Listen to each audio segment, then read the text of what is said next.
Please welcome Paul Wesley. Hi, everyone. Dina Shihabi. And writer-director Sean Mullin. Paul, you are a hunk. Did you hear all this screaming going on? That's for me.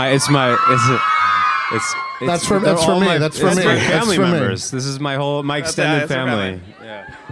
I'm from Jersey, so. Sean, I just wanted to talk to you about how this all came together and how you cast these two incredibly handsome people in your movie. How did I cast handsome people? Yeah. These handsome people in These handsome people? I got really lucky, to be honest with you. You know, Dina auditioned. She put herself on tape, and it was incredible. I mean, I saw the audition, and just Amira kind of came to life. You know, she just popped out of my my imagination and onto the screen there. And so I got really lucky. And with Paul, we had a mutual connection through a producer, Terry Leonard, which was awesome. And he recommended Paul, and I saw Paul. We were kind of sharing some office space at the time on another film he was working on. And I sent him the script, and I just crossed my fingers, And how did you guys sort of become involved? Was it the script that sort of won you over, or how did you first? Yeah.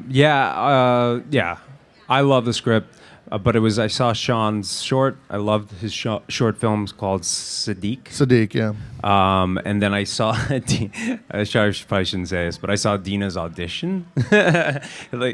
Terry, it's really kind of awful that I'm saying this. She knows, that's why it's okay. But I saw her audition. They were like, oh, look who's playing the lead girl. And I saw it and I was like, oh man, this girl's so good. And then I was like, I'm in. That was it. And what about you, Dina? I mean, you obviously I auditioned. invaded your privacy. No, what's funny is that everyone saw my audition except me. I saw it 1 month ago for the first time, and thank you. That's very nice. I auditioned. I heard about the movie from my manager and my friend Laith Neckley, who plays my uncle in the film, and I loved the script, and auditioned, and then I had a call back with Sean, and the rest is history. No, but where did the story sort of come from? Because it's sort of an unusual story, and it plays on romantic comedy tropes, but it seems very fresh. I mean, what was sort of the intention?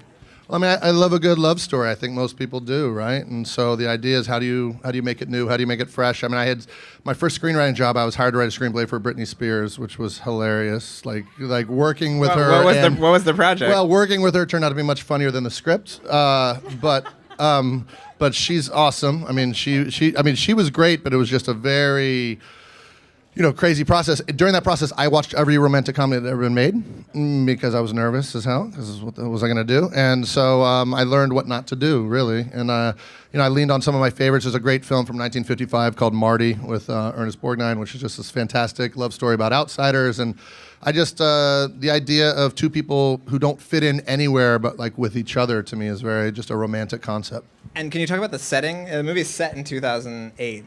And I mean, trying to pull off any kind of period thing on what I'm assuming was a very tight budget must have been fun. But why 2008 specifically? Huge budget, man. Yeah. $100 million. Transformers. $100 million, right? No, we, I felt like that's right. Right before the market, it was the peak. Right before the market crashed and everything, and I thought that was just a ripe setting to tell this story. And I had lived in New York for a long time, and I was kind of have a very rich background. I'd gone to undergrad at West Point, like an hour north of the city, and I used to come down here when I was a cadet and get in trouble a lot. And I went to grad school at Columbia here, so I just have a lot of deep ties to the city, and I just felt like this was the place to tell this story, And this is for everybody. What was it like working? How long did you have to shoot? We shot the movie in 3 weeks, 16 and a half days. Wow. Yeah. And from the actor's standpoint, did you get to improv at all or come up with new things, or was it pretty much reciting what was on the page and getting the hell sort of out of there?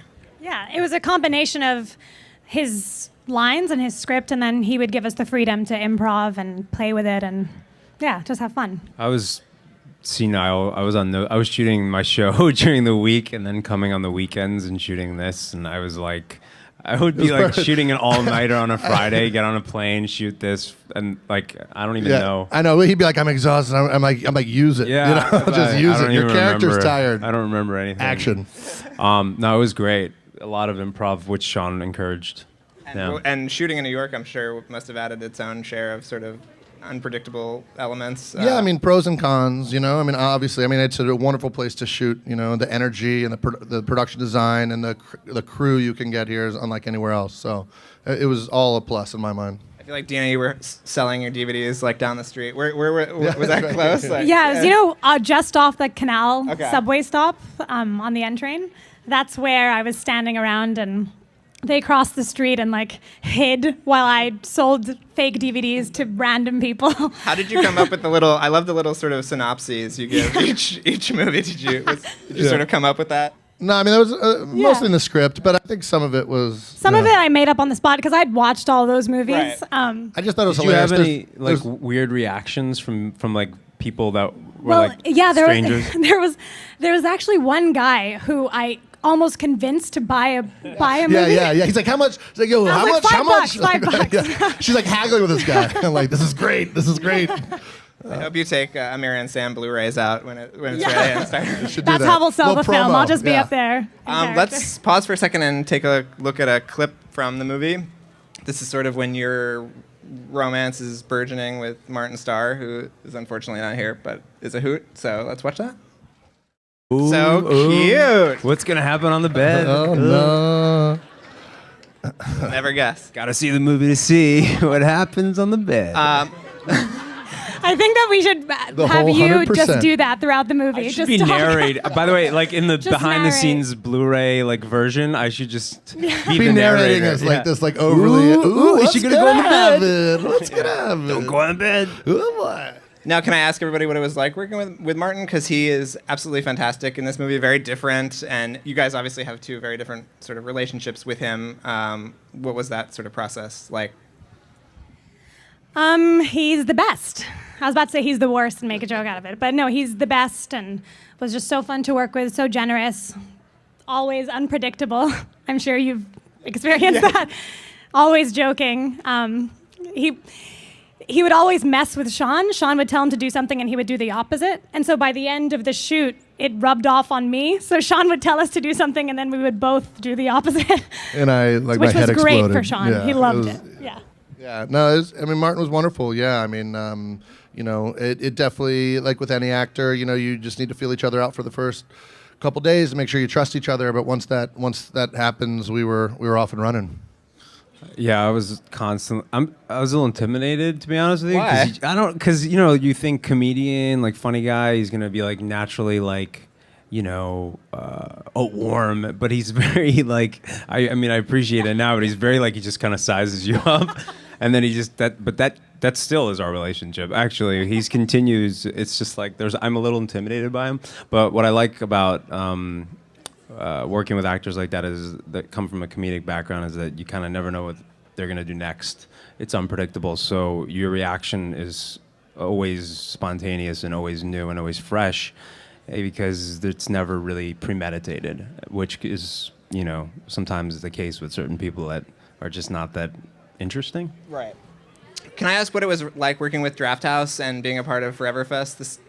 You were at Forever Fest this past year. Yeah, it was incredible. I mean, they're just, you know, top tier, you know, distributors for independent film. They really, you know, once we had their stamp of approval, that was really the moment where I felt like, okay, we're in the right place. And you know, I couldn't have been happy as a filmmaker.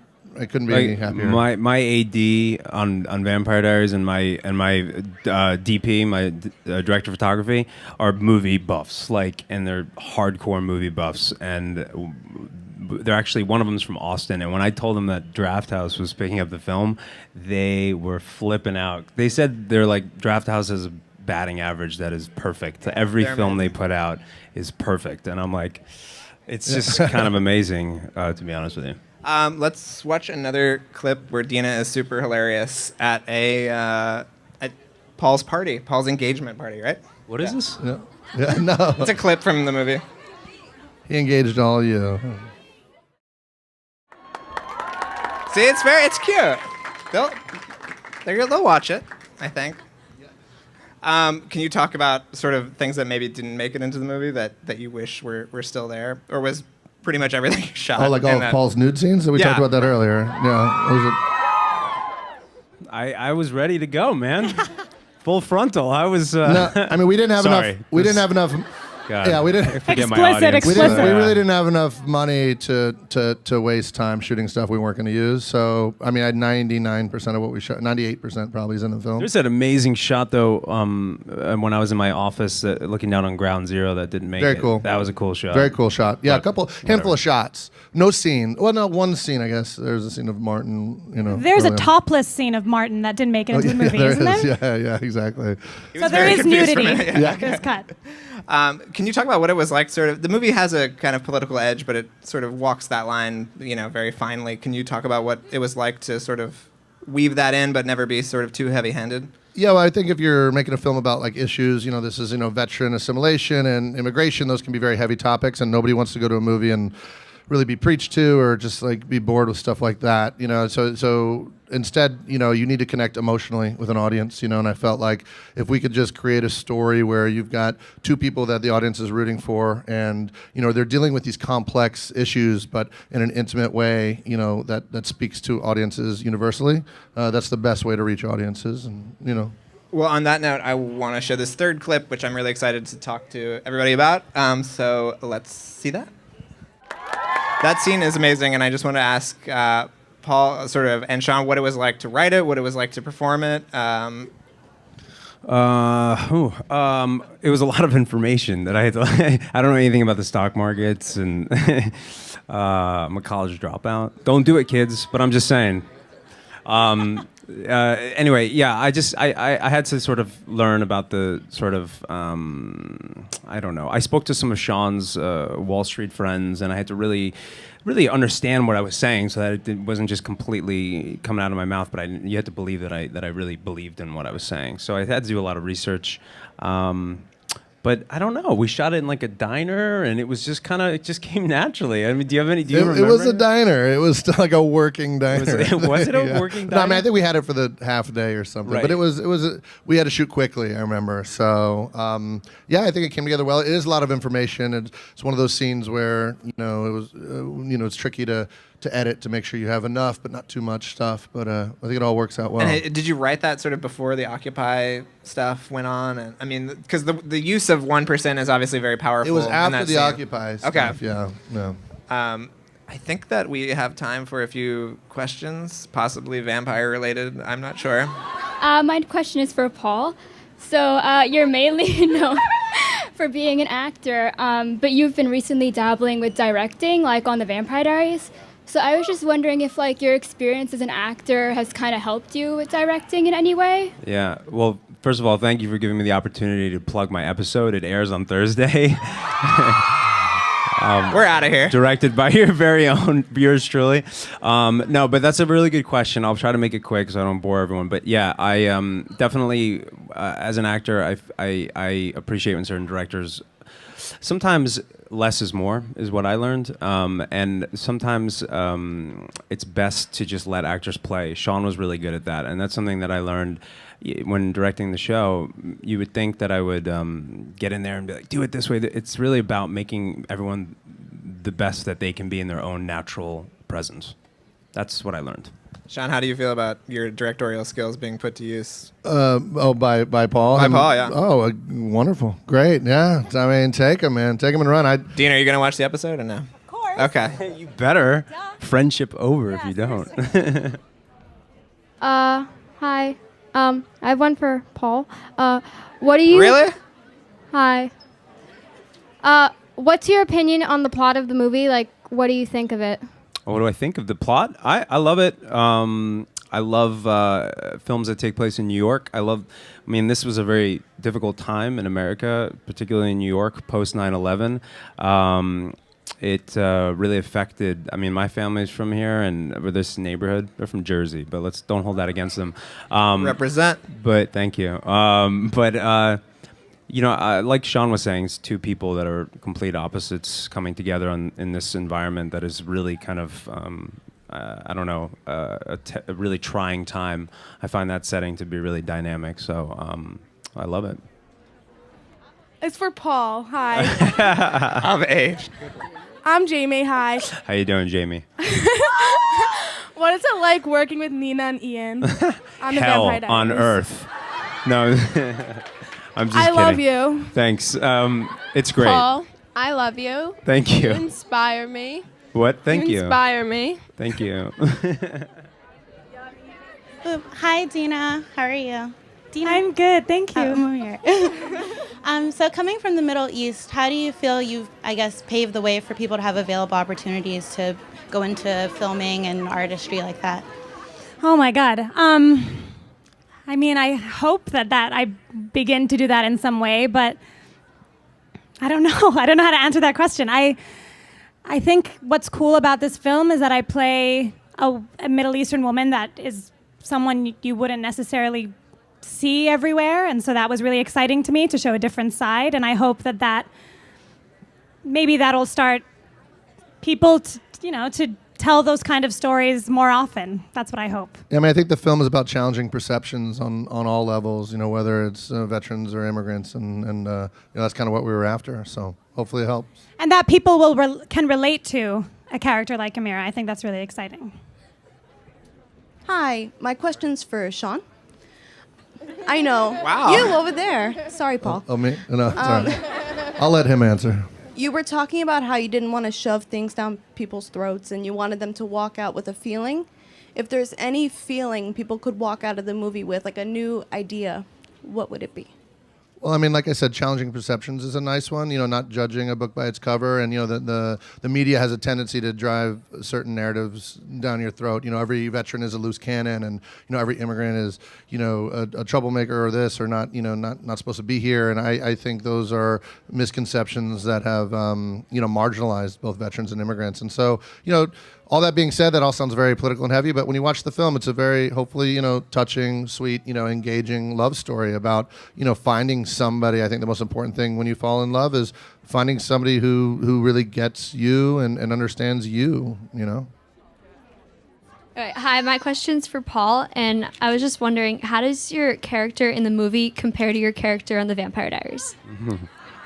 They're both blood-sucking, but in different ways. No, I don't know. Compare. They're really the polar opposites. I mean, Charlie's, married and on Wall Street, and I think Stefan was sitting in a high school desk 2 years ago, which was really embarrassing as a 30-year-old man. I was like, this is ridiculous. Why am I in high school? This doesn't make any sense. Really they're polar opposites, which is why I really, love them both for their own, reasons. So thanks for asking. Hi guys, hi Paul. Dzień dobry. Hi. Dobry Dzień wieczór. dobry. Fellow Polish friend over here. Yes. Dobry wieczór. Guys, I want to ask you regarding the last events with Charlie Hebdo, how you are feeling about it. Well, the idea is, Amira is not meant to represent any one religion or any one, culture. She's a conflicted, fallible young woman who is on a journey. And, Dina, I don't know if you want to speak to that more. I mean, Dina grew up in the Middle East, and you want to talk to that? We wanted Amira to be to the picture of her to be seen as this someone's torn between two cultures. So it's a heightened. The way she's dressed is a heightened way of expressing that. And what happened in Paris is horrendous and is absolutely horrible. And every artist should have the power to express themselves. And so that's how we feel. Yeah, I mean, about free it, speech guess. is the fundamental, right of humanity, hopefully, So we're all on the same team there. Hi, my name is Marita. I have a question for all of you in general. First of all, I think that statement was fantastic. Because we're from New York City. So, everybody comes here for an opportunity. So I think that's amazing. My question is regarding the production process.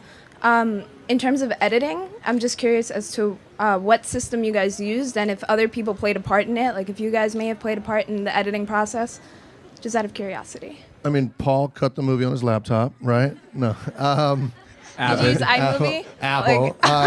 No, we did cut on a Mac. Yeah, Final Cut. If that's a plug, it's on sale downstairs. You can get it now. We show. I don't know. I mean, editing is. Yeah, I mean, Our editor, Julian Robinson, a fantastic editor out in Los Angeles. He, really, I don't know, the process was pretty, we didn't have much room for error in the editing. So I'd say a majority of the shots I shot very deliberately. The film is very deliberately set up. There's one take that whole bed thing is a 7-minute take with no cuts. And so we didn't, I was very, everything I shot, I tried to use a majority of it. So not much ended up on the cutting room floor, if that helps. Sean, what were your influences chiefly? I mean, influences. I would say. I mean, so just story-wise. I mean, a great love stories. Like I said, Marty before. The original version of Rocky. If you look at Rocky and Adrian, they're two outsiders that nobody really gets, and they kind of get forced together. Stuff like that. I mean, there was an Irish film from a few years ago called Once, which is a beautiful love story. I don't know if you guys have seen that, and it's a good one, right? That's my fan club, Paul. Watch out. So yeah, and there's a, I don't know, then like for Paul's storyline, there's a great film called On the Waterfront, which you guys weren't born, but there's a great storyline where Marlon Brando's character is kind of used by his brother, and so the name and his brother, Marlon Brando's brother's name, and that is Charlie, so that's where his name comes from, On the Waterfront. So yeah, I don't know, a lot of in Manhattan, Woody Allen, there's shot by the bridge. I mean, I stole that. I mean, that's just a stolen shot. That's an blatant homage. Homage. Yes, I'm going to call it that instead of a theft. And then, then my favorite film of all time is a 1959 Russian film called Ballad of a Soldier. And if you guys love a good love story, it's highly recommended. It's a beautiful, beautiful story about this really kind of moral soldier in the Russian war who falls for a girl and is tested. You just got a lot of 16-year-old girls into post-Soviet Russian cinema. So. Yeah, but like what's 1959? Awesome. Yeah. Let us all thank Sean and Dina. And you know this guy, Paul. Thanks, guys. So Shriek. Thank you guys for coming. Hey, thank you. Thank you guys so much. It's Appreciate really the wonderful. support. Amira and Sam.